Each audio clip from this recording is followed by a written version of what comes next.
bad movies, bad life advice, and even worse life decisions. We cover it all here on the Life with Kenny podcast. I'm your host, Kenny. Grab a beer, sit back, and relax for this week's episode, because things are about to get weird. What's an all-American girl like you doing with a geek like this? Forgiveness is divine, but never pay full price for late pizza. Fuck me gently with a chainsaw. Jimmy was off the hook. I know you really don't listen to Slipknot. You are listening to a Life with Kenny podcast. Not quite my tempo. It's all good. No worries. Here we go. Hey, thanks for tuning into the Life with Kenny podcast. Got an all-new theme song here written by my returning co-hosts, Patrick Right. and Kyle. Right. How are you guys doing this week? Yeah, good, man. Good. Tired as fuck. Yeah, it's fuck. It's always fun coming to do this, getting together to like watch movies and stuff. But like some weeks, I mean, with work and everything, it's kind of a chore some weeks. But I think this movie is gonna make you feel a little bit better, Kyle, because we are visiting a movie that you have not seen before, and me and Patrick both. I think it's safe to say that you like this movie as well, right? I fucking adore this movie. We are watching Tenacious D in the Pick of Destiny. Really long. The Pick of Destiny. Really long title. So this is, if you guys don't know or are unfamiliar with this, this is Life with Kenny podcast. This is episode style is called Movie Nights, and it's a podcast series where we discuss the best and worst movies in cinema history. Mostly just movies that we like or want to revisit. And this week we are watching Pick of Destiny, as I said. Came out in 2006, starring Jack Black and Kyle Gass. Kyle, what do you all know about the Tenacious D? Not a lot.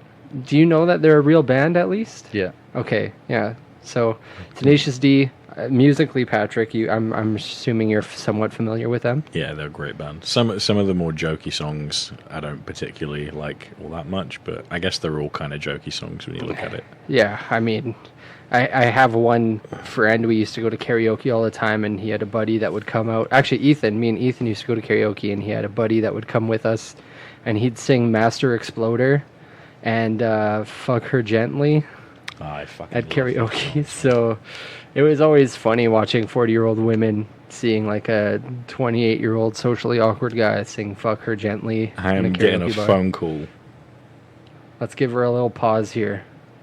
Patrick just got a phone call from Satan, just reminding him to love and adore this movie. But yeah, so back on the topic of the movie.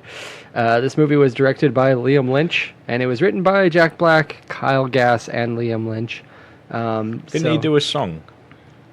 Who? Liam Lynch. Probably. I thought his name sounded familiar, and I looked him up as the director, and it didn't seem like the person that does musical comedy. I think it's a different person. So I'm not positive, but... Yeah, he did that song called Whatever. It's fucking stupid. Oh, yeah, that fucking song. Yeah. The United States of Whatever. Yeah. Oh, whatever. And then he just fucking goes off on this shitey guitar riff. Jesus, that's the same guy. Yeah, man. That like brings me back to like Tony Hawk's Pro Skater. Right? Yeah, man. Already off to a banging start. So yeah, those three guys wrote this movie, so we're in for it. Also starring a bunch of different cameos, like Ronnie James Dio, I think that's his full name, and me and Patrick were discussing Meatloaf. Yeah, you know who Meatloaf is, Kyle? Sorry, Kyle's just staring band, at the right? ceiling ghosts at the minute. I was just checking the rest of his ductwork.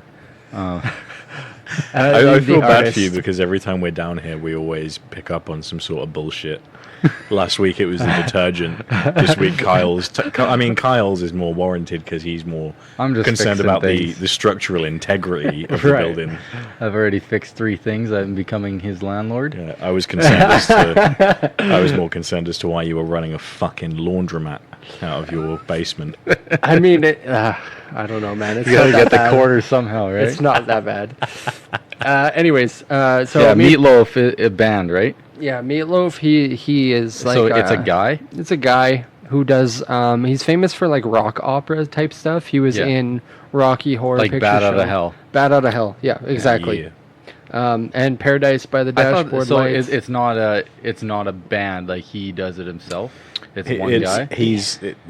It's like him, but with a band. He has people play for It's like him. a backing Right band, on. yeah. It's not for everyone, but I mean, he Bad did. Out of Hell is a pretty decent album. It's a Yeah. banger. He did Phantom of the Opera for a while too, I think, as well. So he's a talented singer.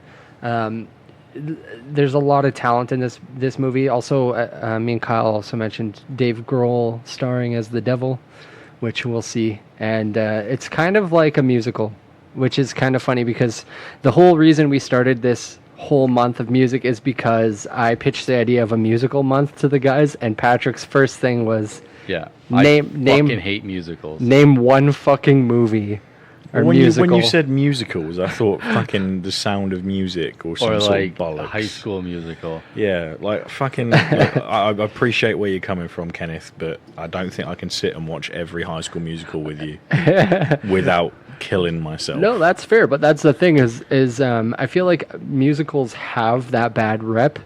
A lot But of yeah, it's weird, but I will. I know this is a musical, but it doesn't feel like it is at all. Mostly because the music is actually really fucking good. well, that's the thing is you have to find stuff that's like rock based, Yeah. and I think we did a pretty good job picking like School of Rock, not quite full on musical, but there is a lot of singing and There music is. in there. This movie is, I would definitely say it's a musical. Airheads, I don't remember really if it's a musical, but No, Josie and the there's not a bunch- Pussycats is There's not much music in it. music filled as well. So it's going to be an interesting month to tackle this type of thing. I actually went to a musical this weekend. Did you? Yeah. Which one? Can you guess? In theaters? In theaters. Yeah. Fuck. You got any ideas? I have one, but I know that you guys haven't watched the IT Crowd, so. No. I went to Aladdin, and I had no fucking idea that was a musical. As soon as they started singing right off the bat, I was like, "Are you fucking serious, Tori? You didn't tell me this is a musical." She knows I hate musicals. How was it? It was actually like pretty good, and I was, after watching it, I was like, later down the road, maybe we should do like a Disney movie? month, Yeah. but like do underrated movies or movies that some people might not know are Disney movies. Like Grind was a Disney movie. Well, I was thinking more so we could do like what Patrick had mentioned in the past, do 2 best and 2 worst movies ever made, but do it like Disney style, where we do 2 really bad Disney movies, lowest rated Disney movies, and 2 of the highest rated ones, and see where they sit. Because there's one that Disney basically banned that nobody's heard of. It's super racist. I can't remember what it is, but the whole movie is literally just a black guy walking down a road talking to animals and singing songs about being a slave. Isn't that. What's his name? It's like something from the South or something. It's called. It's from like the Dr. 40s. Doolittle. No. Oh. But yeah, no. There's lots of these movies coming out. But you're thinking Eddie Murphy. It's basically the same. There we go. I knew that I'd get one of you. Oh, that's good. Who's singing about being a slave the whole movie. Well, until you got to that bit, Yeah. I'd already thought of the punchline. I was like, fuck it, I'm going to go for it anyway. All right. But yeah, before we dive too far into that movie, which we have to watch still, we like to talk about things that we've been watching and some movie trailers as well. So it's been a week. Kyle already mentioned he watched Aladdin. Yeah. Will Smith was the best part of that movie. I will say that now. Do you remember Robin Williams as Genie at all, though? Like, you probably don't. Oh. I think you maybe watched the old one once when you were really young. When I went into the movie, like Tori's family was blown away that I was like, I'm pretty sure I haven't seen Aladdin, but I probably have. I just don't remember it. I was really young. So this movie was a whole new world to you? Yep. And apparently it's a lot like the original, so like same. You never path. seen the original Aladdin? I'm sure I have, but I don't remember it one bit. Yeah, like I said, it's a whole new world to him. Will you? I can't kick you out of your own house, but I will fucking try. We probably could. Yeah, I think between us we could probably push him out. What else have you been watching, Kyle? I watched that Adam Sandler Murder Mysteries one. How was it? It was on Netflix. It's pretty garbage, isn't it? It was better than I thought it was going to be. Did you watch it, Patrick? I watched a bit of it, yeah, but then I had to go and get Raf's birthday presents, so I went in the other room and ordered stuff off of Amazon. I was really expecting it to be like complete garbage, and there was some funny parts in it. So I don't know if there was. Have you seen The Do-Over? No. It's I Adam think so, Sandler yeah. and David Spade. I think so. That one's really good too. That's a Netflix one. Yeah, no, I've had really low expectations for Adam Sandler the past couple of years, so it was a little better than I thought. That's good. Is that the only two things that you've watched worth talking about? I think so. That's one that I still got to watch. It's on my list, but I got caught up with a bunch of other shit, which I'll talk about in a bit. But Patrick, Yeah. have you watched anything lately? No, I haven't watched fucking anything. Actually, no, I watched Shrek last night. Oh, there you go. Me and Raf got a bit wavy and decided to watch Shrek. And honestly, that is probably one of the most incredible movies I've ever watched. Like the musical? There isn't a musical of Shrek. Shrek is a musical. Shrek isn't a musical. After they roll the credits, it is. No. Yeah, isn't like the last 10 minutes Fuck a music you. sequence? The soundtrack is incredible. It fucking blew me away. But Raf actually had Smash me. Mouth. She had me fucking dying at one point because there's a scene in like the morning where they're cooking breakfast, and Princess Fiona makes Shrek Donkey and herself a single fried egg, and Raph was like, "Fucking no, that is not a fucking breakfast." She was absolutely livid, and then later on in the same sort of time scale, Princess Fiona starts doing a bunch of karate, and Raph's like, "Fucking really good job she had that egg." And I was fucking crying. I've never been in that much like stomach pain before. If you're an ogre, I'm pretty sure you could eat way more than one fucking egg for one. Yeah, she was like, "Oh, I'm going to have a quick egg because I'm going to do some karate later." Yeah, you get up early, you go fucking kill a pig for that Shrek dude. It's been a while since I've seen that movie, but did Donkey ever make waffles in the morning? No. Donkey didn't do anything in that movie. Except for wine. Yeah. Yeah. It's fucking... If you haven't seen Shrek, then... Well, I've seen it. think It's just been a few years. It's probably too late for you, to be honest. I watched it. I've been watching a few things. I've been mostly falling down the rabbit hole of the Spider-Man game that came out for PlayStation a while back. They released some DLC. It was on sale because of E3, which was complete garbage. We pretty much covered everything we're talking about. I know we covered it in like the first couple of days that it happened, but there was fuck all afterwards as well. Yeah, it was like there's 3 days after basically of nothing. Right, it does seem like this Nintendo year. was the only thing worth talking about. But you know what? I don't know if that's necessarily a bad thing. Because I would like to think that a lot of companies are like, all right, let's fucking calm it down a little bit. We don't have to pump shit out every year. Because EA are doing that and they're falling down the shitter. Yeah. Let's fucking take our time. Let's not reveal anything at E3 because we haven't got any gameplay. We don't know what this fucking thing's going to look like. Let's announce it when the game is done and market it properly. That would be nice, but I doubt that that's what they're doing. Yeah. Like, if I was ever going to be in a position where I was in charge of releasing a game, right, I would not even start advertising the game until it was finished. Yeah, I mean, that's been like the biggest issue is like with Fallout 76, for example. They basically were like, and it'll be playable in 3 months, and it's still not a finished game. What I find hilarious about that is they released Fallout 76, but fucking Oblivion is barely playable still. Never mind fucking Skyrim or Fallout 3 or Fallout 4. They're all buggy as fuck still. Well, Skyrim's not that bad anymore. Skyrim's actually pretty good. The special edition actually took a bit of a battering because it just caused so many issues, especially on PS4. I had it crashing all the fucking time. Shit. It said that I didn't have enough memory on my PlayStation to save the game as well. Yeah, that sounds like a PlayStation issue, actually, because I've heard of that a lot lately. They really fucked me off with PlayStation, so that's why I got an Xbox when I came here. Smart. Yeah.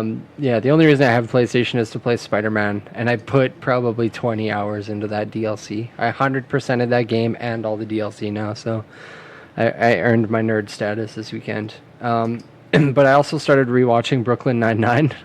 Are you guys familiar with that show? Yeah. I think I think I'm all caught up on it. So. because they just released season 6 on Netflix, and that's the one season I haven't watched yet, and I've been kind of waiting for them to release it so I can binge it. But Melissa hasn't seen the whole thing yet, so we're like making our way to catch up. Yeah, it's very good. So I'm so excited to get caught up, but it'll take a while. We also watched this documentary on Amazon Prime about the Jonas Brothers. Have you guys heard or seen anything Yeah, I about just this? heard about I've it seen coming out. advertisements for it. Yeah. It's called Pursuing Happiness, I think. And growing up, like I'm somewhat familiar with them just from seeing them on the Disney Channel and like all that stuff and hearing their music occasionally, but I never really knew the shit that they went through. Like I did a little bit with like the chastity rings and stuff like that. They were kind of like criticized for back in the day. I only know about that from South Park. And it's kind of like you feel like sympathy for them watching this thing. And I told Melissa at one point, because I'm watching it and I have a crazy respect for these guys now that I've watched this movie, and it's kind of like hard for me to feel sympathy for somebody who's like a millionaire and super successful.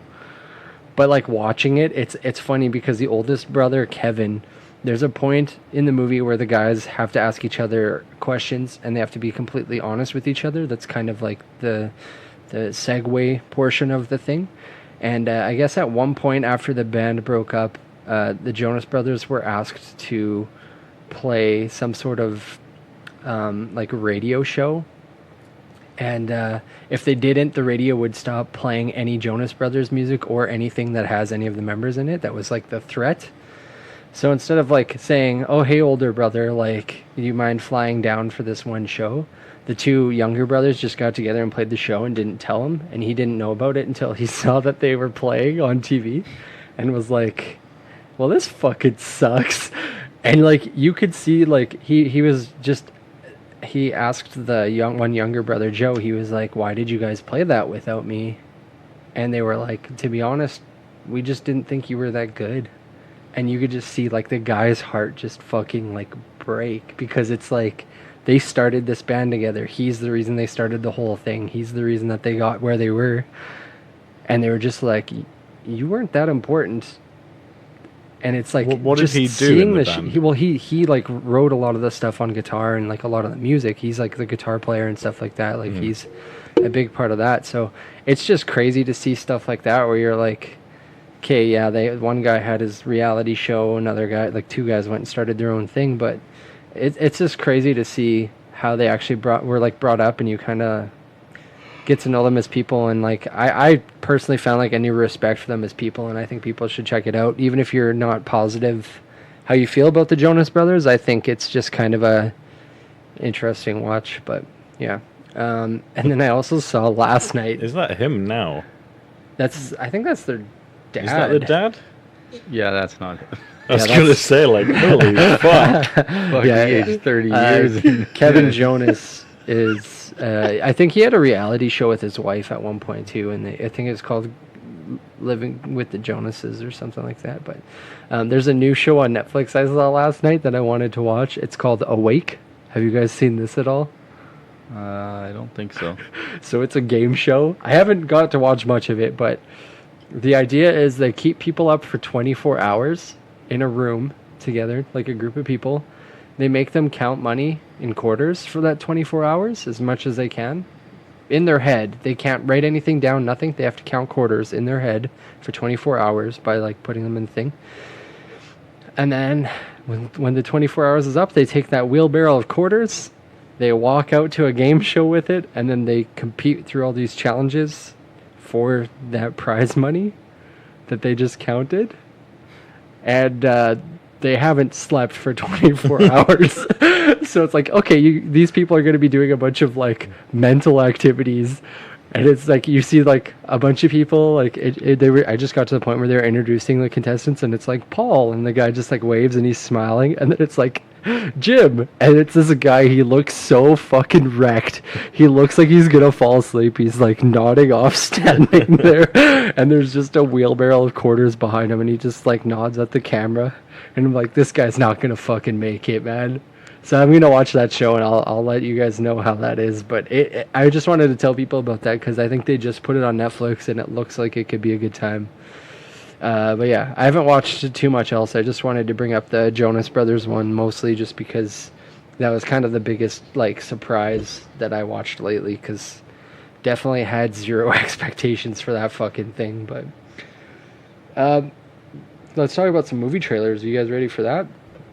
Yeah. So the first one we watched was for a movie called Ready or Not. What are you guys' thoughts on this one? Looks pretty decent. Yeah. It reminds me of a movie called Would You Rather.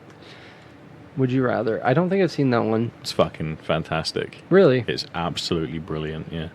Is it on Netflix? Yeah, I think so. Okay, I'll have to check that out. Yeah. It's a good time, though. It's a similar premise. It's like they just play Would You Rather, but it gets progressively more violent.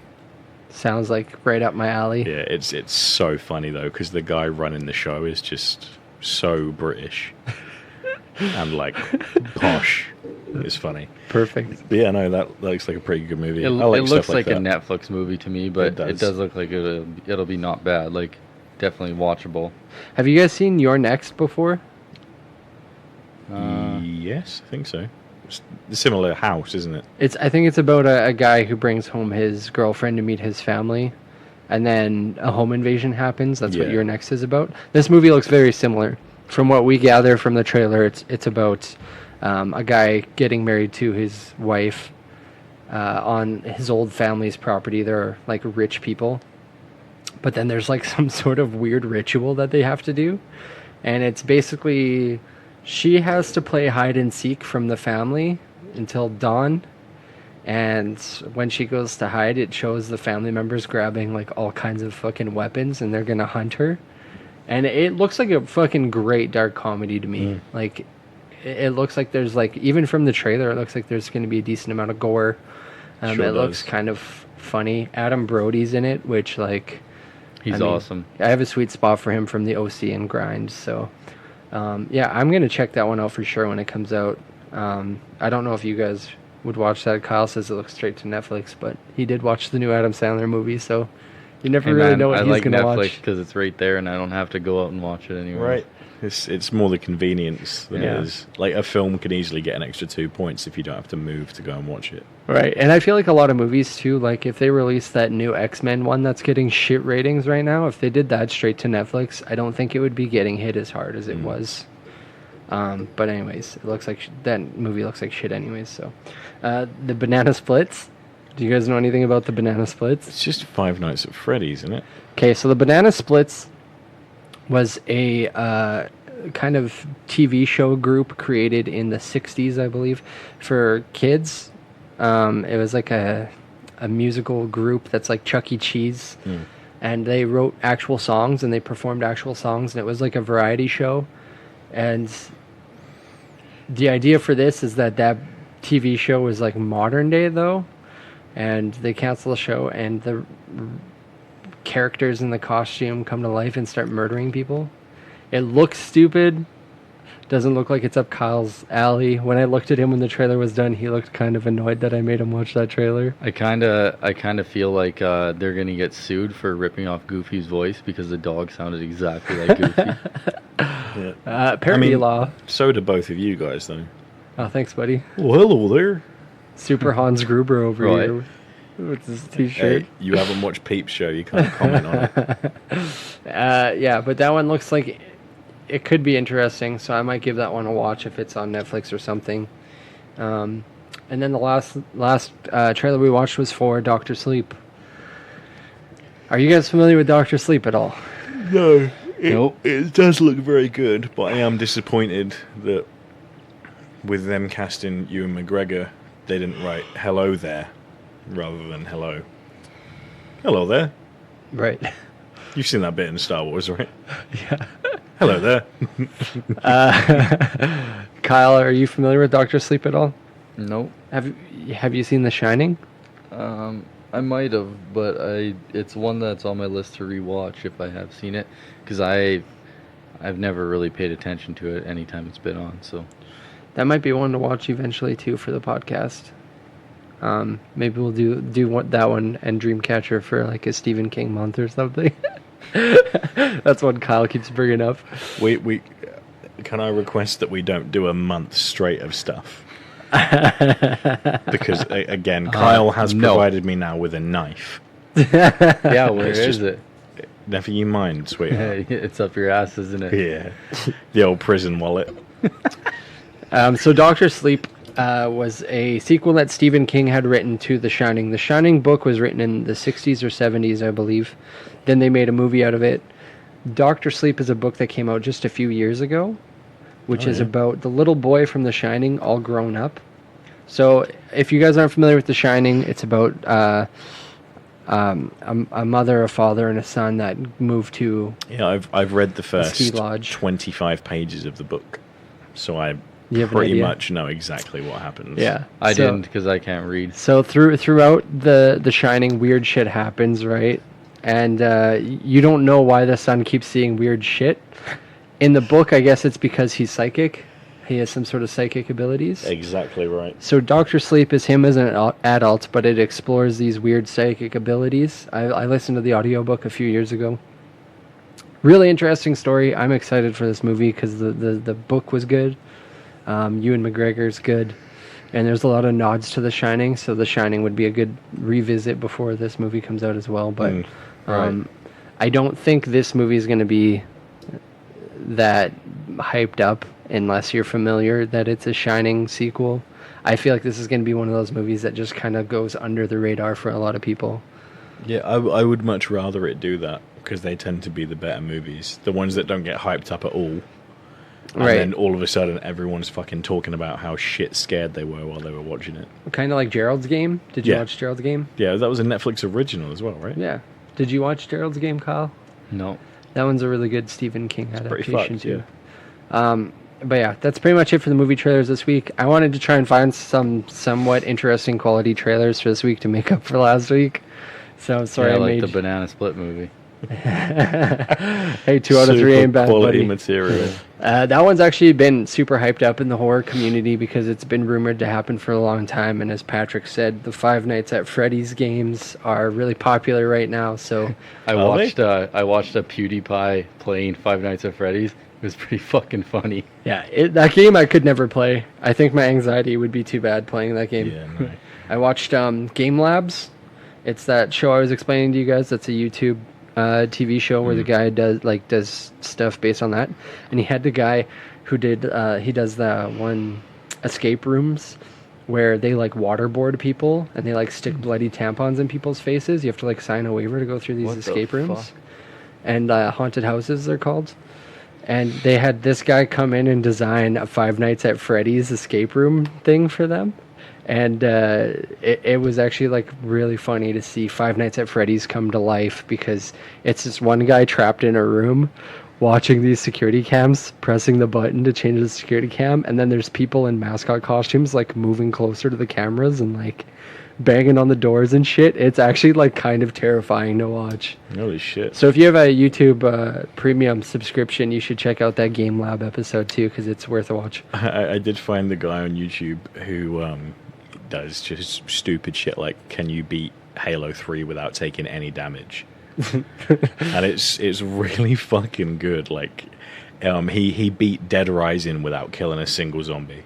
Really? Yeah. Dude, that would be so fucking hard. Yeah, dude, it's really Even fucking accidentally difficult. killing a zombie? Yeah, because it has the counter at the bottom.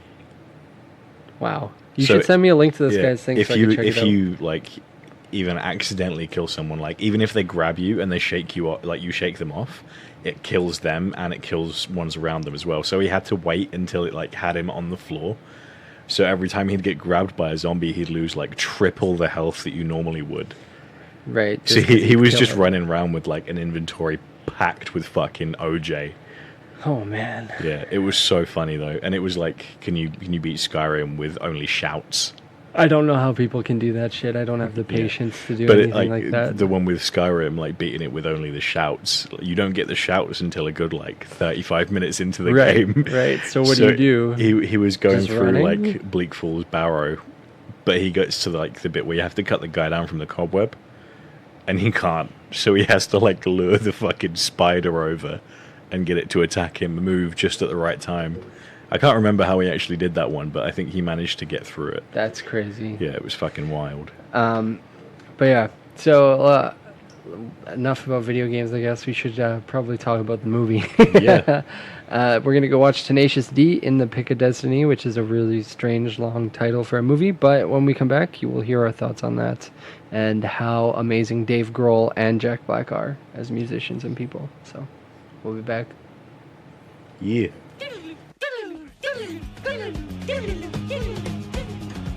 This fucker down. We are back with the tenacious recording attitude that we came back with. Oh, I'm gonna have to give you one more try at that because that was fucking terrible. I actually totally wasn't prepared to come back in, but you guys were singing, so I had to hit record. Grand. Yeah, we just finished watching Tenacious D. Kyle's first time viewing that movie. Patrick, how many times do you think you've seen that movie? At least once. Every fucking time.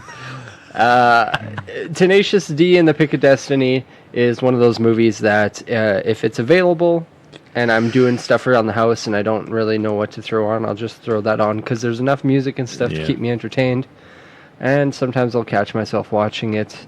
So, post-show questions.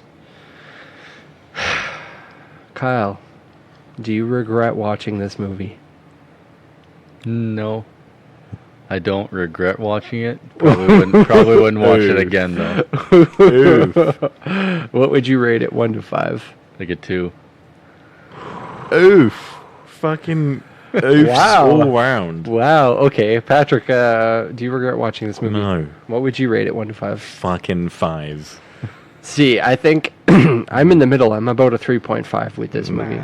And it's not because it's a bad movie, but I think it's just because there's just so much music and stuff. You listen to it for the music. You don't really listen to it or watch it for a movie anymore. If it's got on the regular very good music throughout, it's easily going to get bumped up a couple marks. Yeah. I also just fucking love Jack Black and Kyle Gass as well. Just I do too. I did find a lot of the humor. I like juvenile humor most of the time, but some of the jokes just did not land with me. No, they it's were kind of a stoner movie. I say so, yeah. Which is weird because Also, can we just add that Shrek is actually a fantastic stoner movie? In case anyone was wondering, it's honestly fucking brilliant. Just putting that one out there. If you say so. The budget for Tenacious D, $20 million, and it made, can you guys guess how much money it made worldwide? 3. 3 million? Too much. Yikes. It made 14 million worldwide. Wow, 3 is pretty... So it made $1 million. It made 14 million. Well, how much did it cost? 20 million. They lost money. Oh, wow. And you said 3 million. I am fucking tired, apparently. Holy shit. He wasn't listening to you. He just zoned out. I really wasn't. This movie has a 6.8 out of 10 on IMDb, 53% on Rotten Tomatoes, 55% Metacritic score, and 96% of Google users liked this film. Boys, would you consider this movie a musical after watching it? Yeah. Yeah, probably.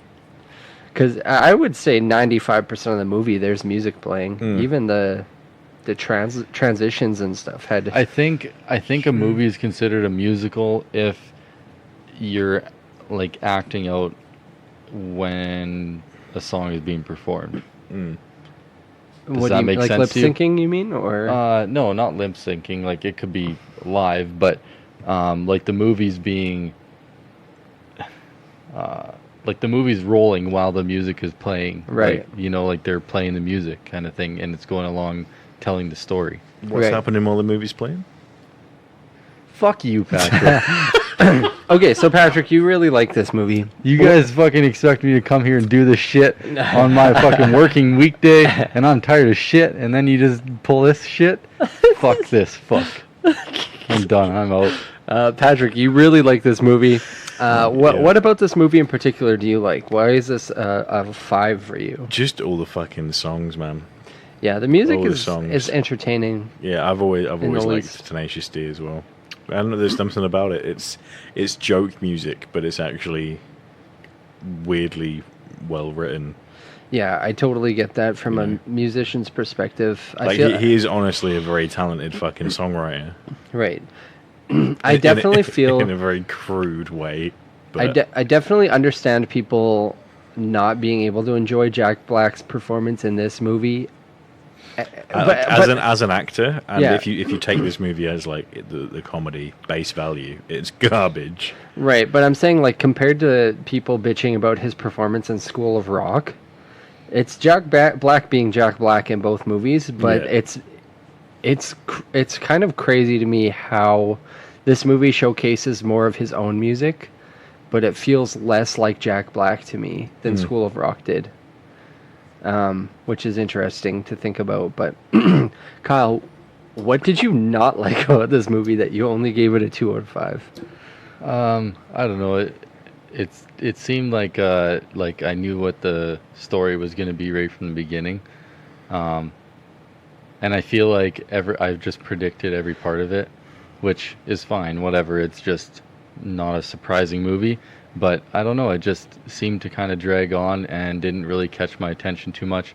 I mean, the music was okay. But it's everything around the music that you kind of lost interest. Yeah. And like I've heard all the songs from it before. Right. And whatever, like the actual music is good. The lyrics are so for it, I think. The car chase song.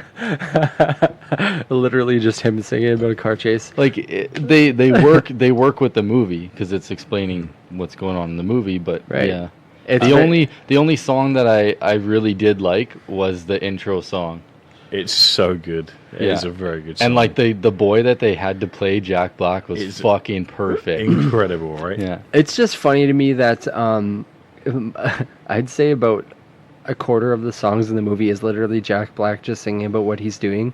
Like, Yeah. I'm doing the dishes, cleaning the dishes. I really feel like they just had him sit in front of the scene and write the music for it.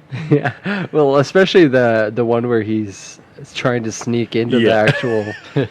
He gets 3/4 of the way through a line. Shit. Yeah, man. Fucking camera.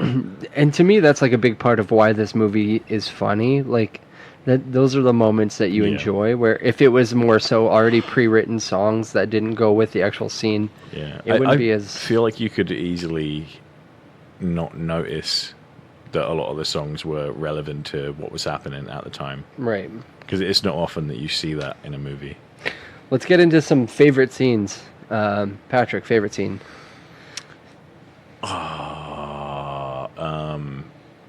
The fucking Sasquatch.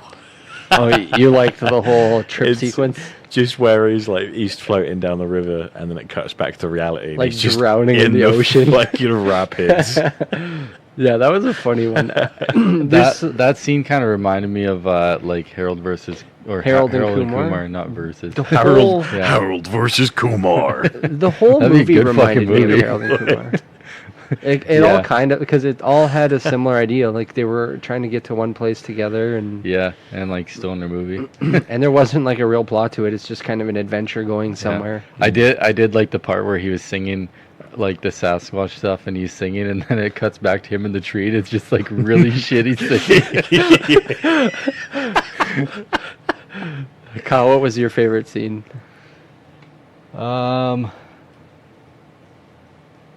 Probably the devil scene with Dave Dave Grohl. Grohl, because he's like one of the greatest fucking musicians, I think. I agree with that. But it's so weird. Like, I remember the first time Ethan's little brother showed me that. He was a really good friend of mine back then, and he loved this movie, and he showed me that scene, and I was like, all right, that was pretty cool. And he was like, that's Dave Grohl. I was like, no fucking way. I know. He does. It does not look like Dave Grohl, and that's not something I'd expect him to do. And you know? the singing is so different from Foo Fighters that, like, as soon as somebody tells you it's Dave Grohl and you start listening to him singing, Yeah. you're like, yeah, that's fucking Dave Grohl. But Like, even it just the clicks. way that he's acting in the scene and stuff, it's like, Right. would not expect that from him. No. Yeah, Dave Grohl and Jack Black are two of my favorite, just musicians overall, and seem like good people. I really enjoyed the amount of cameos in this as well. Yeah, there was Ben Amy Stiller Poehler, was fucking good too. Ben Yeah. Stiller, Fred Armstead. Yeah, it seemed Tim like Robbins. a lot of like Saturday Night Live people. Yeah, it was it was kind of weird. I wonder if Amy Poehler was in anything like really big before this. Maybe Deuce Bigelow was the only other one around that time I don't know. where she had Tourette's. What year do some did this Googling. come out? This one was 2006, I think. So it would have been early on, but it was probably like right before she started blowing up, I'd think. And yeah, Fred Armstead, real great musician in real life. So I thought it was kind of funny to have him as a cameo there. The fucking stoner security guards are pretty funny too. I liked the pizza guy, just like how supportive Yeah. and stuff he was. It gave me like a Flight of the Conchords vibe, where you had like the one fan that just kind of follows them everywhere. You know, and I really like Flight of the Conchords. So Actually, this is a lot like Flight of the Conchords, the whole movie too, Well, right? funny enough, doing research for like the trivia and stuff on this, is I found out Tenacious D had a TV show on HBO as well. Really? Apparently, and I want to kind of look into that because I didn't know about that until today. And Flight of the Conchords also had a TV show on HBO, so it was probably something similar. I'd assume like a musical TV series. So I'm interested in looking that up and seeing what I can find. But Man, we used to love watching Flight of the Conchords, and I tried watching it a couple years ago. Quite a few years ago, I guess, when I started dating my wife now. Yeah. And like, I was like, I hyped it up so much to her. I was like, it's so fucking funny. Blah, blah, blah. We started watching it, and I like look over at her, and she's just like, "What the fuck are we watching?" And then I looked back, and I'm like, yeah, what the fuck are we watching? See, you like snap back into like reality. it's one of those shows that when you watch on your own, it's so easy to get into it. But when you're watching with somebody else, it's like you're constantly paying, like this movie too. I'm always paying attention to how you guys are reacting to things when we watch, and like watching Kyle watch this movie. Yeah, I felt he bad. was not enjoying. And I feel like it's the same with Flight of the Conchords. Like, if it's just you and the music, you'll be able to get into it a little bit and laugh and stuff. But if you're like, you feel like you're introducing somebody to something that they aren't enjoying, it makes you be like... Yeah, I feel like Kyle's face would have been similar if we were slowly pouring bleach into his mouth. I think I just expected it to be a little better than fair. it was. And not that it was like a horrible movie. It just didn't capture my attention the way I thought it was going to. Right. And it's pretty cool, like, being able to contrast two musical movies starring the same person. Yeah. And be, like, so polarizing for somebody. I do think School of Rock is better.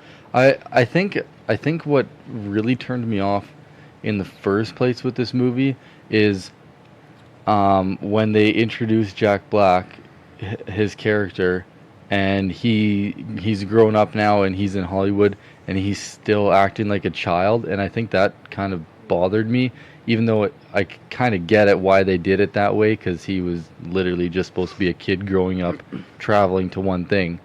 But in all the time that he did all that traveling, he would have fucking grown up a bit, you know what I mean? That did take me out a little bit too when he realized that Kyle Gass was taking advantage of him, and then all of a sudden, like, He that just grew he was up like the that. most mature Yeah. person in the situation.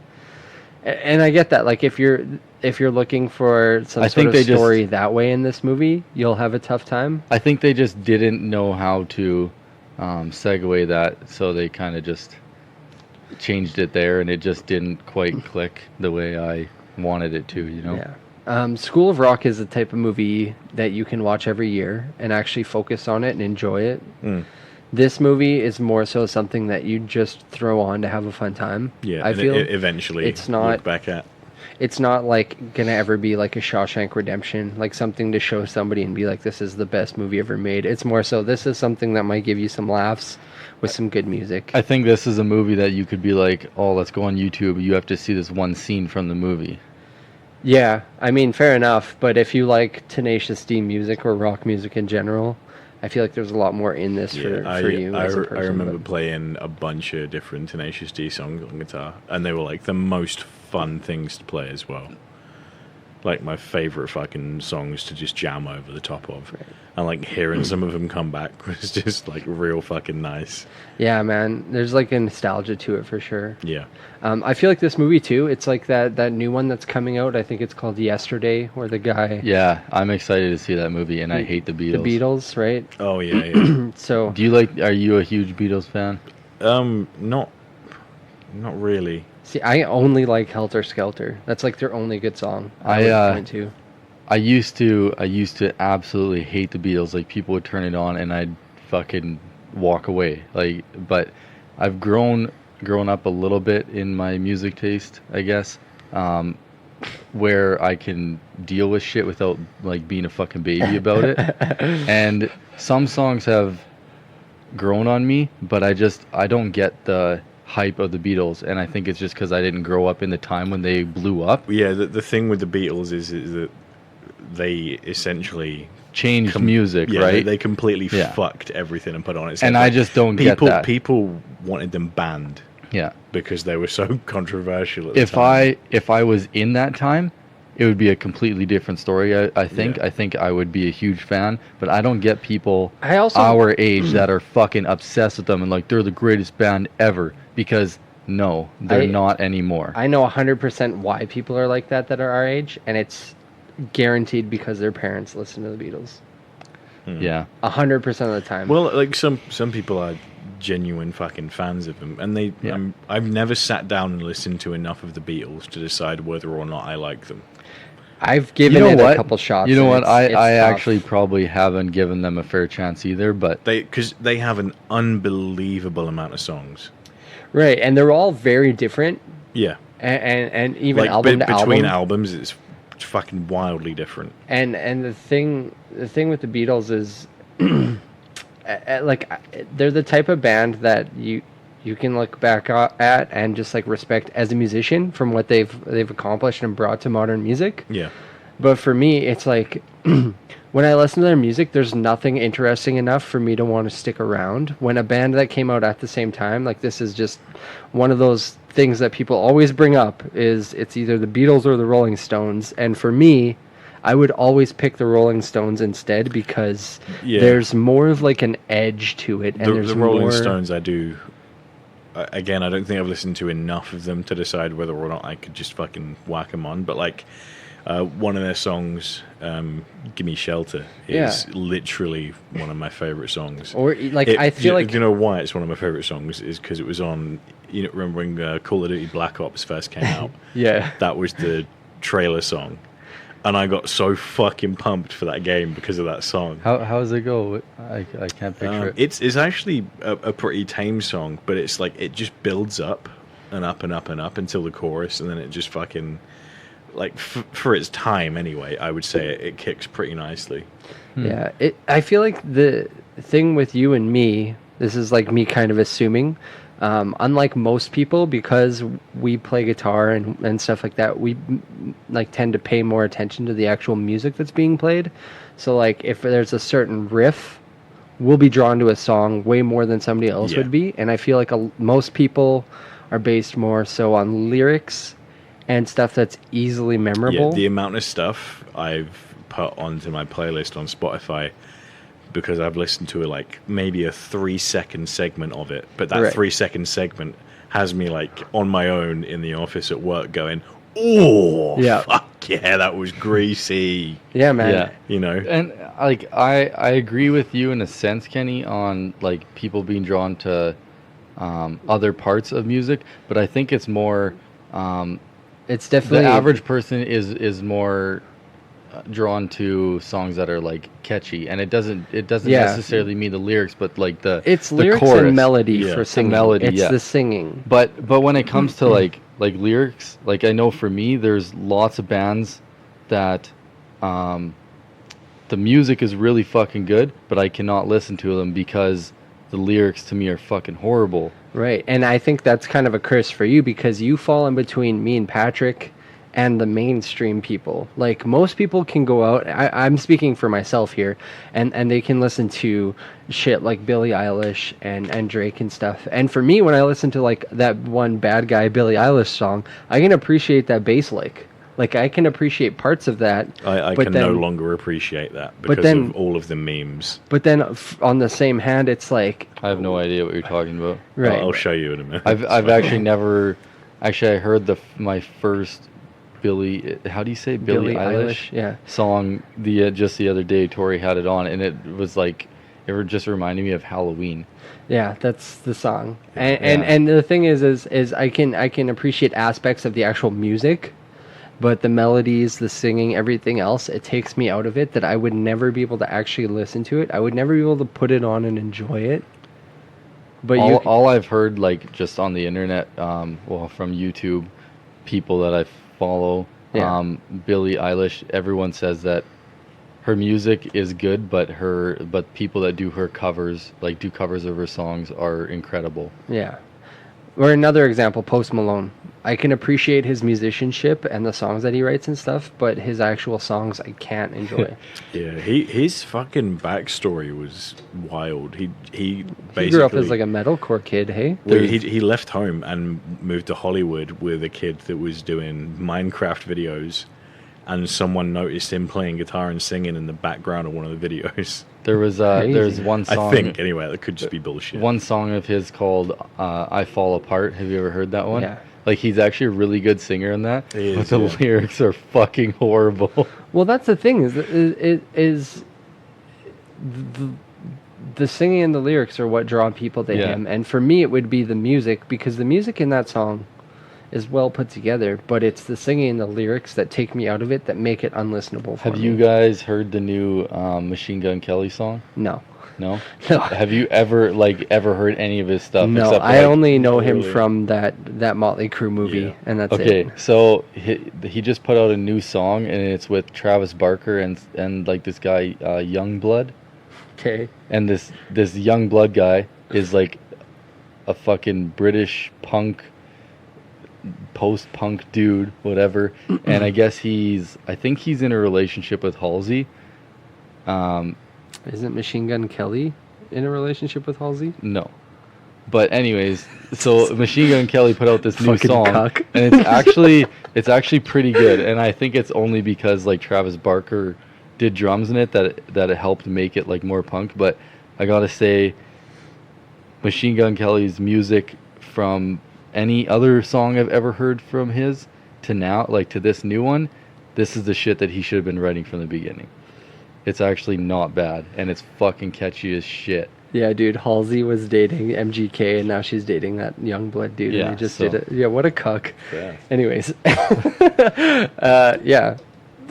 Tenacious D though is one of those bands that, like as I was saying, appeals more so to the musicians because the lyrics can be fun and jokey. Yeah. And we can kind of overlook the stupidness of them to pay attention to the instrumentals that stand out. Yeah. Where if the instrumentals sucked too, you wouldn't be able to enjoy it as much. Like, some of those acoustic guitar riffs are fucking nuts. And it's shit that I would never be able to play on a steel string acoustic guitar. Like, if you gave me a nylon guitar in like a couple hours, I might be able to. But steel string, like my fingers would be shredded. It would be a cheese grater on my hands. Pussy. Okay, boys. Let's jump into some reviews and stuff. I feel like we've talked a decent amount about Tenacious D. I think if you're gonna like it, you're gonna like Yeah, it. there's not a lot to really talk about. It is mostly just music, right? I feel like if you're a fan of Jack Black, it's worth a watch. Maybe get stoned and watch it if you're into that type of thing. If you Yeah. like Harold and Kumar, movies like that, you'd get an enjoyment out of it. If you're looking for something that's quality, or you like drama, excuse me, Shit. or anything like that, just go to School of Rock instead. Just practicing your pig squeals there. Oh, I'm so glad that's over with.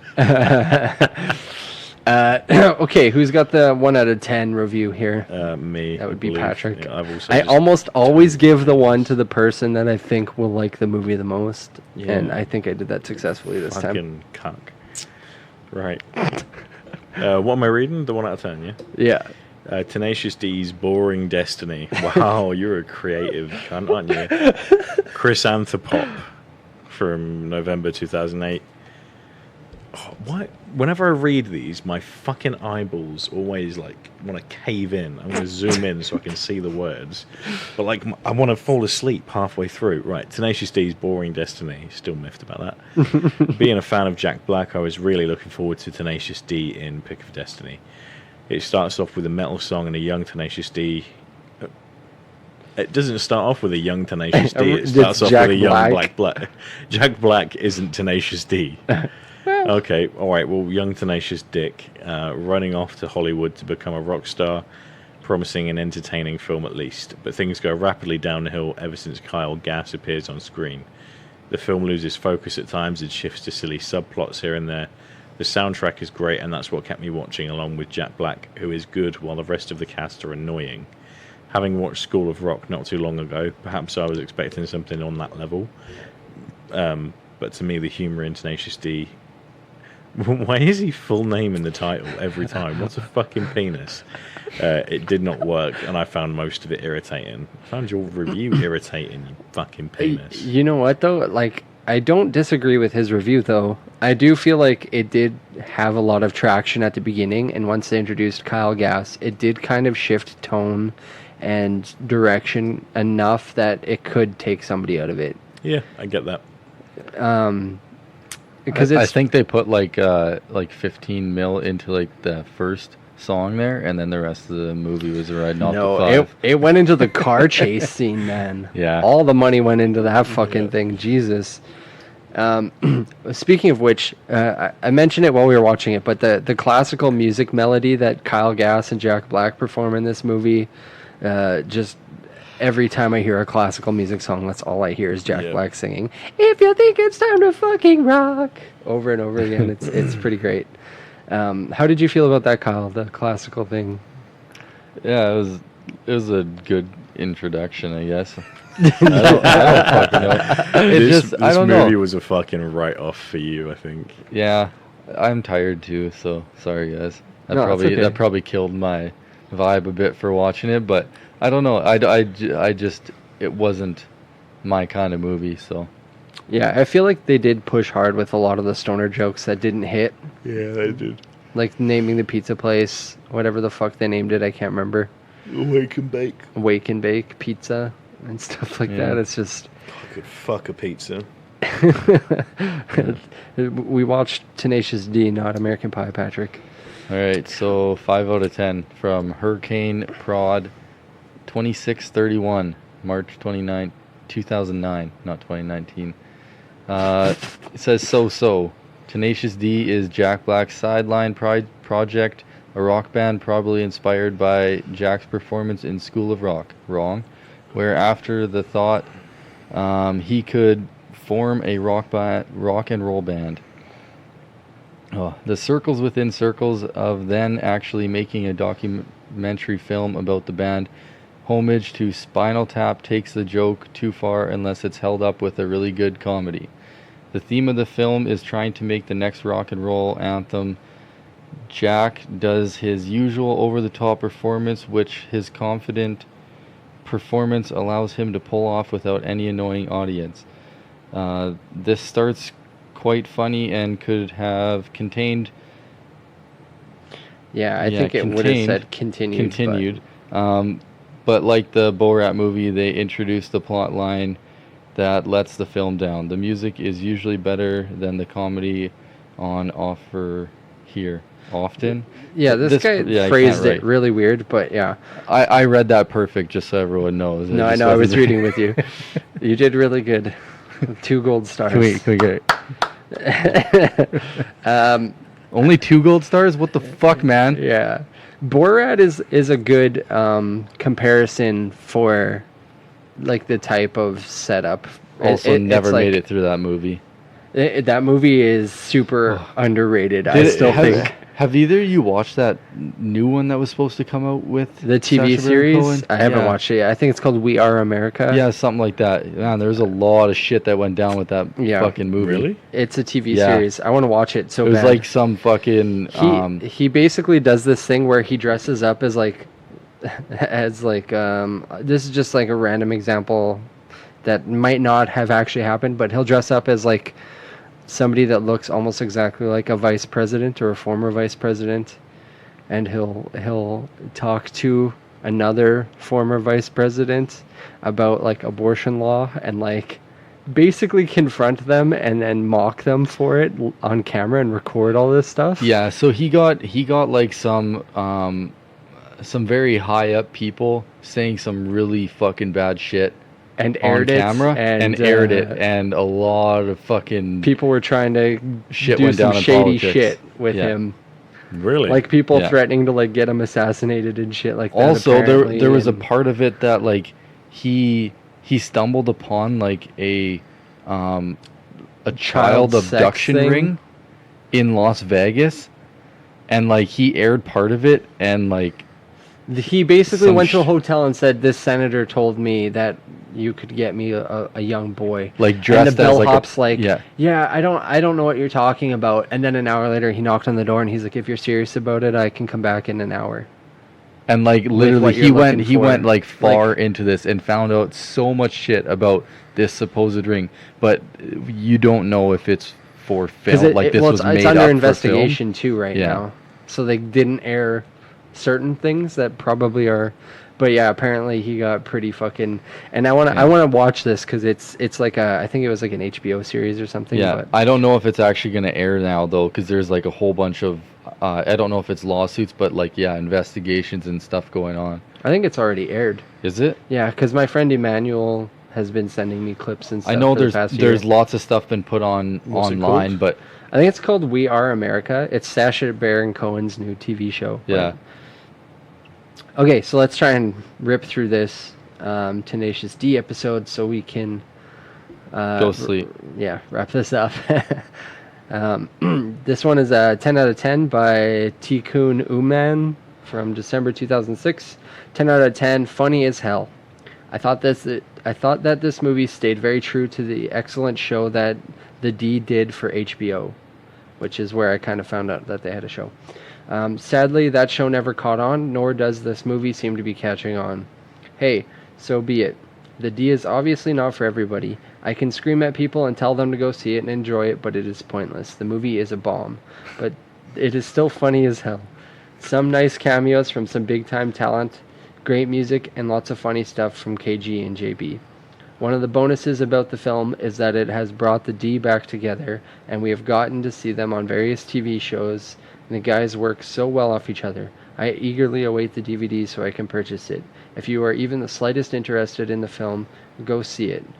I thought it was funnier than Borat. That's how it ends. So I think Borat came out around this time. I think obviously. okay, so one part that actually was pretty funny to me was when he's like, I got our name. It's Tanak. You like that part? Yeah. I loved the power slide after he had all the broken bottles on I know. his head. Oh man, I was cringing so bad watching that. I was like, Every no, time. don't do it. And then he starts Yeah. crying like a kid. Like, it's just hilarious, some of the acting. Like there was funny parts, but it takes Not enough to carry it for I need you. to be reminded of them to actually remember them. Like that's the Right. That's the shitty issue. thing about it. Okay, let's rip through some trivia here. There's a lot of trivia, so if you're interested in more of this, you can go look it up yourself. A lot of it about like different guitars that were used and things that were in the museum that they staged and stuff like that. But we each have 2 pieces of trivia we're going to read to you guys. Who wants to go first? I'll say one. Okay. The word fuck and its fuck now I can't say Derivatives? it. Derivatives are said 106 times in the film. What would be a 106 times. derivative of fuck? Fuck, fucking. Fucking, okay. Yeah. I just want to give you a little something for reading that so well, Kyle. So, slow clap? There you go. Is that the video on YouTube? That one's awesome. It's such a So good one. What kills me is the fucking guy that drinks his whiskey and he just goes, And he gives you a little cheers and a nod. so fucking good. In the Master Exploder scene, there is a bar patron wearing a great Alaska Bush Company t-shirt, which is a world-renowned strip club in Anchorage, Alaska, and one of Jack Black's favorite places to go when he visits the state. All right. It's called the Great Alaska Bush Company. Wow. Yeah. All right, Patrick, you got yours pulled up there, buddy? Yeah. I know you just closed it. That's why. Jack Black said that he vowed never to write a script again because the box office failure of this film made him lose his confidence. Which is kind of sad. Yeah, a little bit. I think if he was able to ride the wave of School of Rock a little bit longer, he probably could have wrote something himself that's like similar. I'm kind of tone, glad that but he didn't go into filmmaking. Yeah, and he just went for the music, right? Yeah. Well, I think somebody else said that he started Tenacious D after School of Rock, but I think Tenacious D's been around since the 80s.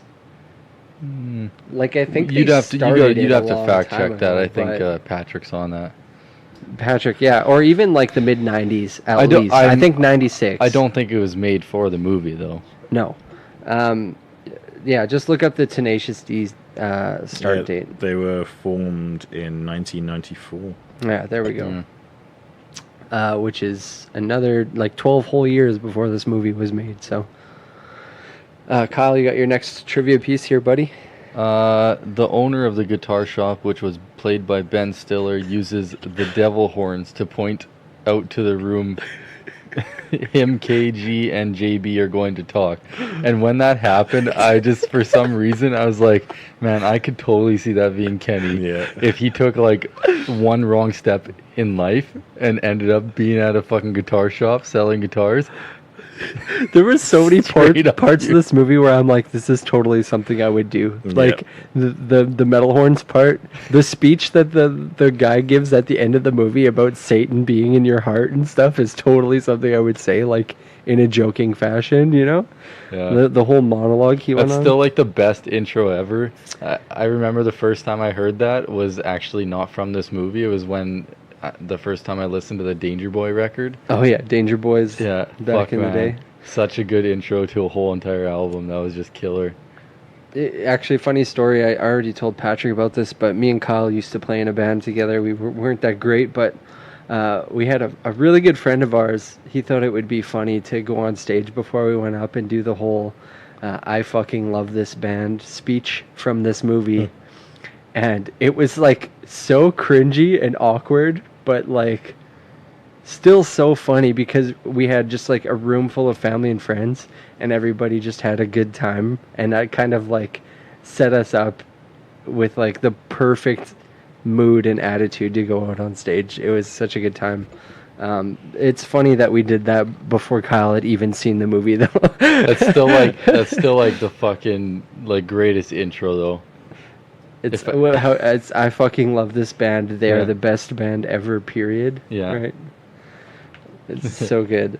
Dave Grohl, who appears as Satan, also played Satan in the video for Tenacious D's song Tribute, which is also referenced in the film. Grohl also lent his talents to several songs on the Tenacious D self-titled CD. I believe that Dave Grohl is unreal and does a lot of session stuff for a lot of people that we wouldn't expect.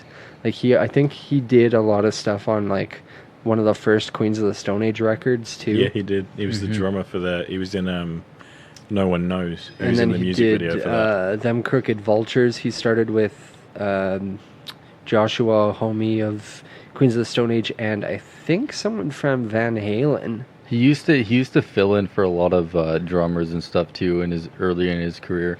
Yeah, it's pretty cool, For like the tours. stuff that he did. But yeah, that's some interesting trivia for y'all. Patrick, you got your last one here, and then we'll wrap this up. Yeah, until this film, Meatloaf had not sung in a movie since the Rocky Horror Picture Show from 1975 because he wanted to be accepted in the industry as a serious actor. He even thought that his appearance in The Pick of Destiny would ruin him, but he took the role of JB's father anyway. That's kind of sad to think, like, this movie ruined Jack Black in a certain confidence level, and then Just ruined Meatloaf was as well, just, yeah, that's so sad. So his dad was Meatloaf? Was Meatloaf, Yeah. yep. Oh, right on. But yeah, so that's our discussion on Tenacious D and the Pick of Destiny. Next week we'll be talking about the 90s, I believe, movie Airheads starring Brendan Fraser, Adam Sandler, and Steve Buscemi. Such a Jesus weird lineup. fucking Christ. I have to Man. see if I can find it. I'm having a tough time making sure I have the right link. We might have to stream it on some shady websites, but we're going to give it a go. If we can't get it, we're going to watch Josie and the Pussycats first, and I'll have to spend money to get it on eBay probably. But yeah, for now, you guys could probably watch both movies because we're going to be covering both of those in the next couple weeks. For now, if you guys want to get in touch with us, you can follow us on social media, on Twitter at Life with Kenny, Instagram at Life with Kenny Pod, or Facebook, the Life with Kenny Podcast. Shoot us a message, recommend some movies, let us know your thoughts on Tenacious D, and yeah, we're always interested in interacting with people. Don't forget to favorite us and rate us and subscribe on your podcast app and social media. Some more people have done that. We actually have 5 ratings on the iTunes. People one are now. listening to this? I don't know if they are or they're just rating it, but And Vince quit listening. yeah. Did he actually? Yeah, he must have. Oh, poor guy. Well, maybe he's getting some sleep. It's probably when we missed an episode, he was just like, fuck, can't do it. He just had a mental breakdown over it. Yeah. Life Legends is going to be on hold for a bit. We're going to just keep doing our thing for summer here. We got a lot of, well, our own life stuff to work out. But yeah, we'll be back next week for Airheads. And until then, fuck Judge Reinholds, hail Keanu, and Get a life. get a life. All right. Right?